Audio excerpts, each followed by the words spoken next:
Hai semuanya, gimana kabar kalian? Semoga selalu dalam keadaan baik. Jadi welcome back again di Andre Kriston Channel, dan ini adalah segmen analisa pagi, segmen di mana kita akan mengulas untuk update news dan juga pergerakan dari market, khususnya market dari Bitcoin.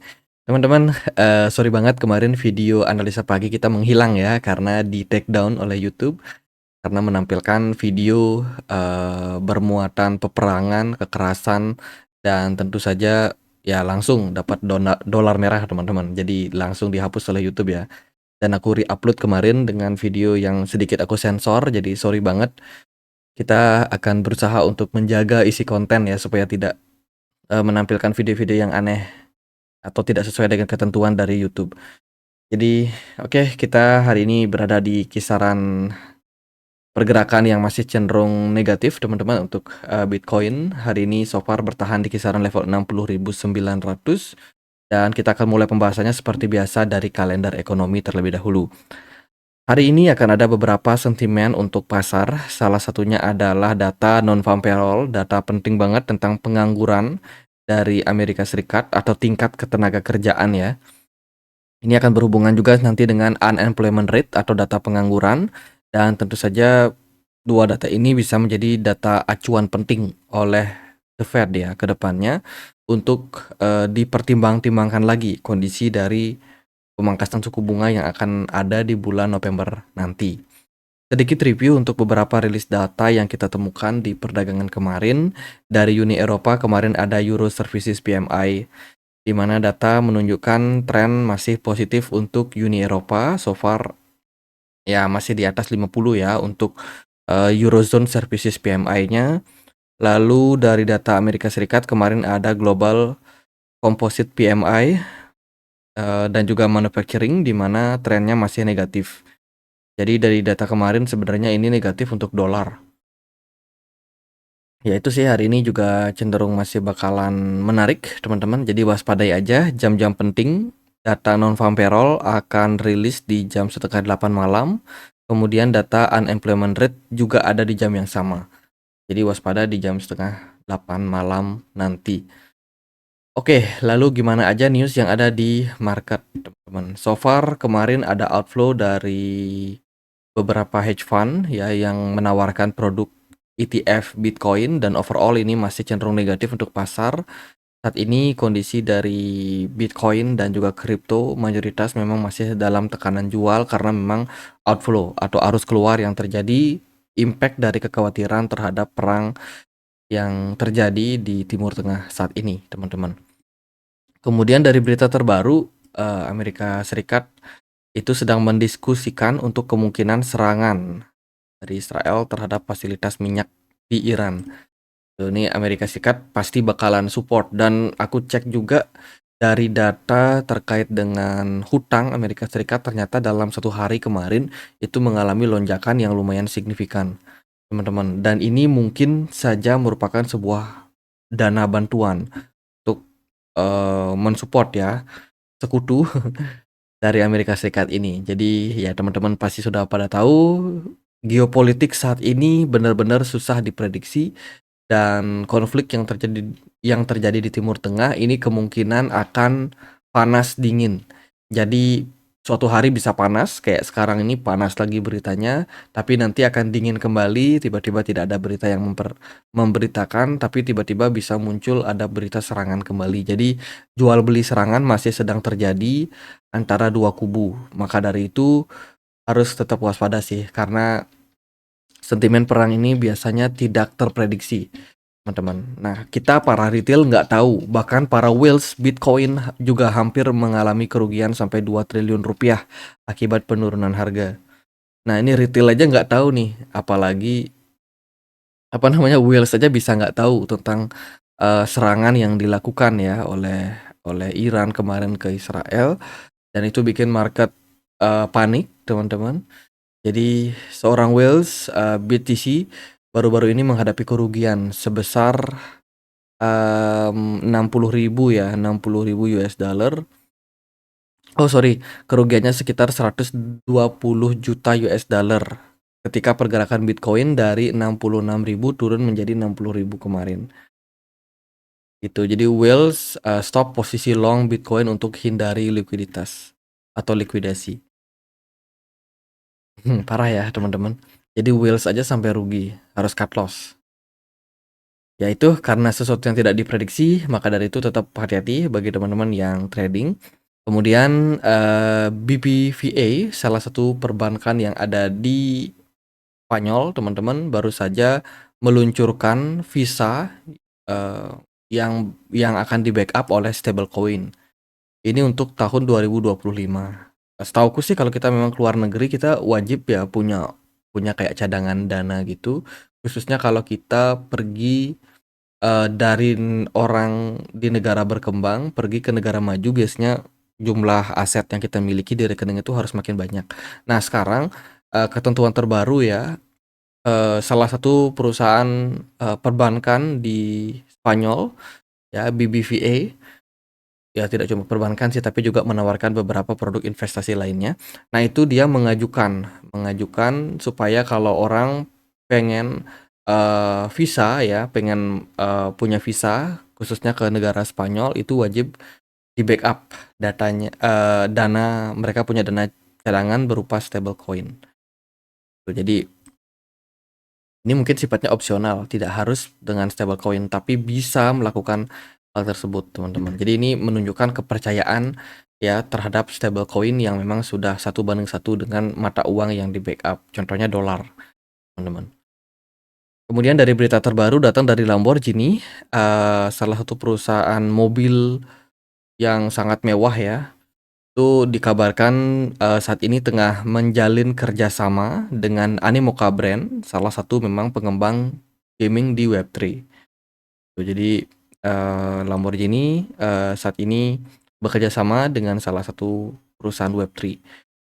Sepertinya sih idenya nanti ke depannya bakalan mengarah ke gaming ya, terutama Animoca Brand yang memang banyak sekali meluncurkan gaming-gaming yang dengan apa namanya, dengan tema yang berbeda-beda.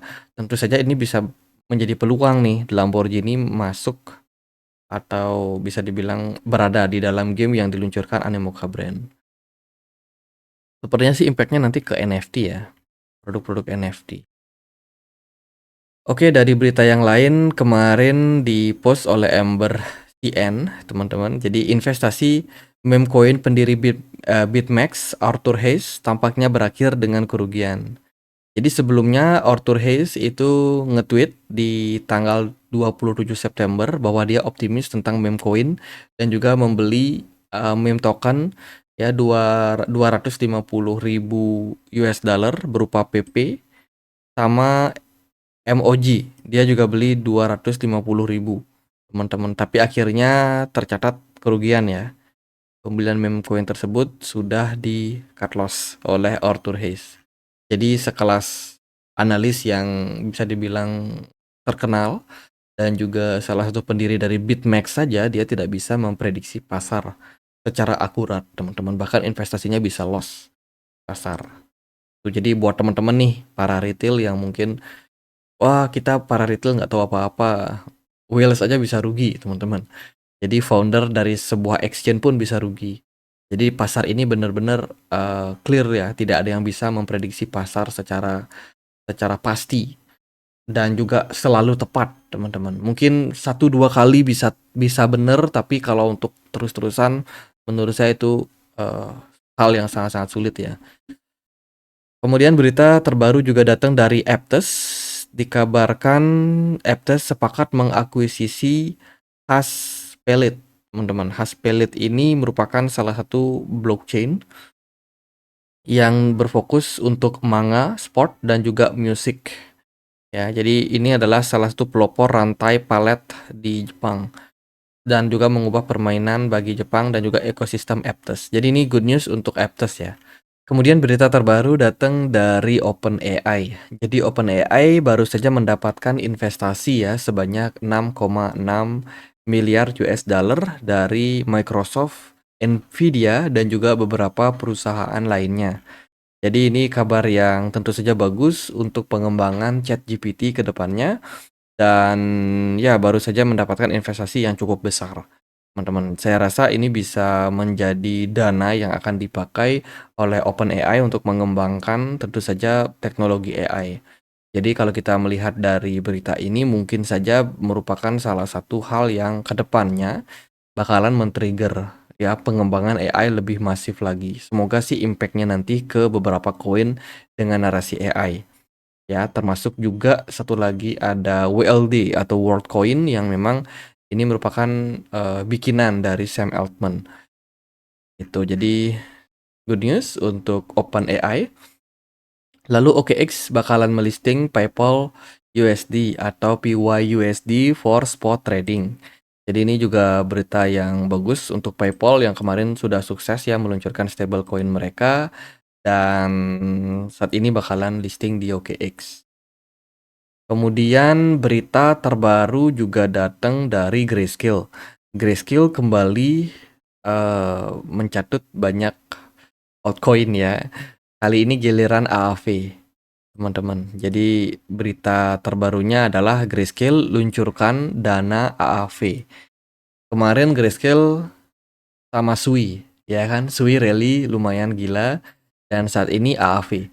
Jadi Grayscale AAV Trust ini bakalan memberikan exposure untuk para investor supaya bisa berinvestasi di market altcoin, teman-teman.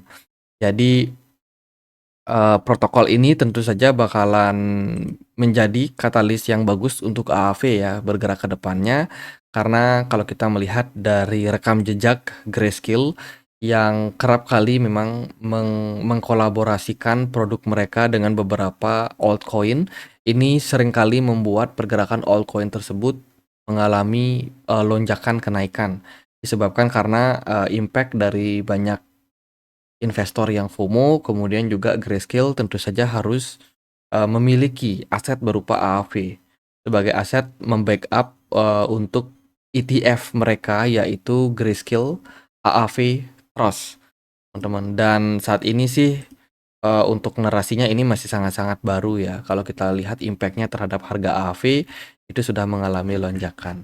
Ya memang biasa Grayscale melakukan hal tersebut. Kemudian berita yang terbaru juga datang dari SEC, dikabarkan SEC melakukan appeals atau melakukan banding ya terhadap keputusan terhadap kasus Ripple. Jadi belakangan ini SEC mengajukan banding kepada Mahkamah Agung karena keputusan untuk mendenda Ripple yang kemarin sangat kecil, jauh dari tuntutan mereka dan tentu saja ini merupakan salah satu sentimen yang kembali negatif untuk XRP. Kemarin CEO dari Ripple sendiri, Brad Garlinghouse juga nge-tweet ya di Twitter terkait dengan masalah tersebut. Jadi intinya adalah SEC ini tidak konsisten. SEC tidak konsisten dan ketika mereka sudah nyata-nyata kalah, teman-teman, mereka masih tetap tidak terima ya dan juga terus melakukan banding sehingga kasus ini tidak berakhir sampai saat ini juga. Ripple, industri kripto, dan juga supremasi hukum telah menang. Meskipun mereka sudah berjuang selama ini dan menang, ternyata tidak membuat SEC menerima hal tersebut dan terus melakukan banding. Kemudian Ripple saat ini terus berinovasi juga ya. Ripple Payment berkembang ke Brazil dengan kemitraan dengan Mercado Bitcoin. Jadi untuk mendukung layanan cross border, layanan pembayaran dan juga terintegrasi dengan banyak perbankan di negara Amerika Latin. Teman-teman, saat ini Ripple meluncurkan tentu saja kolaborasi mereka ya untuk transaksi yang lebih gampang itu dengan Mercado Bitcoin, salah satu perusahaan financial yang memang mendukung hal tersebut. Tuh, jadi ini berita yang bagus untuk Ripple karena memang identik dengan banyak sekali kolaborasi dengan perbankan besar. Kemudian gimana nih impact-nya secara teknikal untuk market Bitcoin? Kalau kita melihat dari narasi-narasi yang ada pada market, saat ini masih didominasi oleh berita fear atau ketakutan tentang perang Timur Tengah. Dari Bitcoin dominance di perdagangan kemarin kembali rally. Ya, parah banget altcoin kembali mendapatkan tekanan yang lumayan signifikan. Padahal baru aja mendapatkan momentum kenaikan jangka pendeknya. Ethena kemarin turun lumayan dalam sampai 11%. Dan juga ada beberapa altcoin lain yang juga masih dalam tekanan kayak Manta terus juga ada Ondo Finance, lumayan dalam juga tertekan ya, sementara beberapa yang lain masih tetap strong sih untuk perdagangan market saat ini. Bitcoin berada di kisaran level 60.800 something. Saat ini saya cukup memperhatikan level 60.000 sebagai support yang lumayan solid untuk Bitcoin. Semoga Bitcoin nggak jebol ya level support 60.000 ini, karena kalau Bitcoin bisa mantul di level ini, maka bisa menjadi salah satu poin bagus untuk Bitcoin mengalami rally. Jadi ekspektasi saat ini masih adalah tren bullish untuk Bitcoin. Cuman kita masih perlu untuk melihat konfirmasi apakah level 60.000 ini bakalan menjadi level yang cukup penting untuk diperhatikan atau ternyata sudah berhasil dijebol ke depannya. Itu. Sementara dari closing time frame daily di perdagangan kemarin itu masih terbilang ambigu. Ya, kita cuma create satu candle doji dengan apa namanya, ekor yang panjang ke atas, menunjukkan memang tekanan jual saat ini masih sedang berlangsung. Tuh, jadi ibaratnya saat ini adalah posisi yang cukup menarik untuk buy ya. Andai kata kalau level ini memang menjadi level support bottom teman-teman untuk Bitcoin. Jadi Oktober masih cukup lama, kita masih ada sekitar 26 hari ke depan. Jadi buat yang pengen Oktober sepertinya kita masih harus menunggu sih teman-teman, seperti apa respon daripada Bitcoin di kisaran 60.000 ini. Sangat-sangat krusial di area sekarang. Kalau kita lihat dari time frame yang lebih kecil, potensial untuk Bitcoin membuat yang namanya golden cross di MACD-nya di time frame 4 jam ini cukup terbuka, apalagi ketika pergerakan Bitcoin berada di kisaran 60.000 ini kayaknya lumayan disupport oleh para whales. Ya, jadi tekanan jual tidak muncul lagi secara jangka pendek. Nah, kalau kita lihat di time frame yang lebih kecil, beberapa kalangan mungkin melihat Bitcoin ini ada kecenderungan membuat falling wedge pattern. Yes, ini juga cukup berpotensi untuk Bitcoin. Andai kala Bitcoin mampu menunjukkan indikasi penguatan jangka pendeknya.